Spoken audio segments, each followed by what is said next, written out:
स्वतःच्या लग्नातली नवीन नवीन भांडी बघायला एक मज्जाच वेगळी आहे. हो माझा मिक्सर वापरलाच नाही, ठेवून ठेवून पाक आतडी कुतडी त्याचे खराब झाले. ही माझ्या नंदूबाईला बघायला स्थळ येत होती ना, तेव्हाच्या पिलट्या त्या नवीनच्या नवीन कोऱ्या. अहो त्यांचं लग्न होऊन 2 पोरं पण झाली. लागणारी भांडी ठिक्यात भरून ठेवायची, न लागणारी परत टपात ठेवली.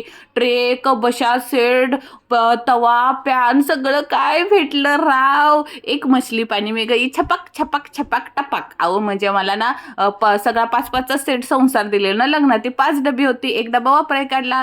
ची सौका नीलम सप्रेम भेट बाबो, असं लग्नात नाव पुकारल्यासारखं वाटत होतं त्याच्यावर लिहिलेलं. अहो गिफ्ट बिपिट आलेलं सगळं होतं बरं का. कबशा पण गिफ्टमध्ये आलेल्या, त्या पण पाठवल्या गावाला. ह्या बाबांना माझ्या मिक्सरच्या आतडी कुतडी पाक बाहेर काढली. सरळ नसता झालं ना, त्याच्या गळ्यात पाठवून डोक्यात आपटला असता. सगळी भांडी ती ठिक्यात भरली. हो माझ्या लग्नातली शेगडी पण आहे बघा. एवढा वेळ नाही का भेटला तुम्हाला काढून दाखवायला. आता गावाला पाठवू ना, गावाला गेलो तुम्हाला दाखवतो बरं का.